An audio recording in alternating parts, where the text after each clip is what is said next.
Bonjour monsieur, donc nous sommes 3 élèves du lycée du Diois et nous voudrions vous interviewer dans le cadre de notre TPE sur les agrocarburants. Donc pour commencer, est-ce que vous pourriez vous présenter? Bien sûr.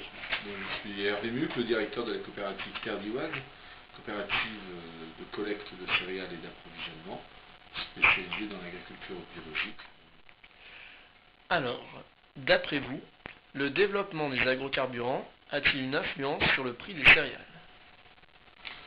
Oui, bien évidemment, le développement des agrocarburants a un prix très direct sur le prix des céréales, puisque nous sommes dans un marché mondial d'offres et de demandes, avec des stocks mondiaux qui sont déjà prétendus, et tout ce qui est consommé des agrocarburants augmente la consommation de céréales dans le monde, contribue au déséquilibre offre et demande, et donc forcément contribue à l'augmentation des prix.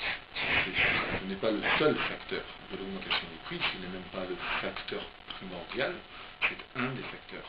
Voilà. D'après vous, les agrocarburants vont-ils concurrencer la production alimentaire? Immanquablement, c'est ce que je vous disais à la première question, c'est que nous sommes dans un marché d'offres et de demandes. Tout ce qui n'est pas à destination de l'alimentation humaine concurrence forcément cette alimentation humaine. Voilà. Ceci étant dit, la proportion d'agrocarburants est relativement faible par rapport à la production mondiale. En France, la production mondiale de blé est de l'ordre de 33 millions de tonnes. La production qui va aux agrocarburants est de moins d'1 million de tonnes. C'est un pourcentage relativement faible, mais qui immanquablement, de toute façon, concurrence l'accès à la nourriture pour les populations mondiales. Pensez-vous que la culture des agrocarburants peut-il relancer la culture en France et en Europe? Non, pas du tout. C'est un faux débat sur la France et sur l'Europe. La France, ce qu'essaye de faire la France, c'est de respecter le protocole de Kyoto. C'est pas quelque chose qui va relancer la production. La production française tourne à plein régime. Il y a d'autres productions dans le monde qu'il faut lancer ou relancer avant de penser à celle de la France. Ça ne relancera absolument rien. Ça a juste permis de déstabiliser le marché mondial. C'est tout ce que ça a permis. Alors, est-ce que vous pouvez nous dire s'il y a des cultures d'agrocarburants dans le Diois? Non, il n'y a aucune production destinée aux agrocarburants dans le Diois. Nous sommes sur des productions de qualité, à vocation alimentation humaine, certainement pas à vocation agrocarburants qui sont réservés aux grandes plaines céréalières de forte production, de fort rendement. Est-ce que vous pensez que les OGM seront un avenir pour les agrocarburants?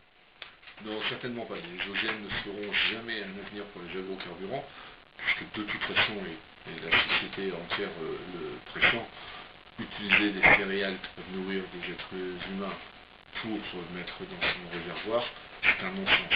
Par contre, il existe et il y a de la recherche qui se crée autour des agrocarburants que l'on appelle de deuxième génération, qui sont en fait l'utilisation des coproduits de céréales. Ce qu'on appelle les coproduits, c'est ce qu'il reste une fois qu'on a utilisé les céréales pour l'alimentation humaine. C'est par exemple le son de blé, c'est par exemple ce qui reste quand on a extrait de l'huile du tournesol. Là oui, il peut y avoir un réel intérêt, puisqu'effectivement de ces produits qu'on appelle coproduits, on peut en ressortir une énergie qui peut effectivement entrer dans l'intégration des carburants. Mais ce n'est pas les OGM qui seront l'avenir pour les agrocarburants, c'est sans doute un leurre et peut-être même un mensonge.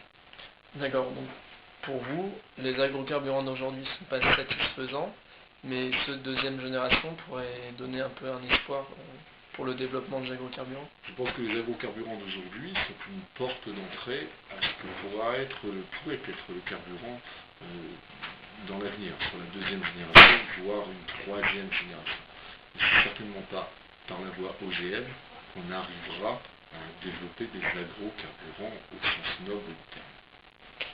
D'accord, je vous remercie d'avoir accepté notre interview. Merci. Au revoir.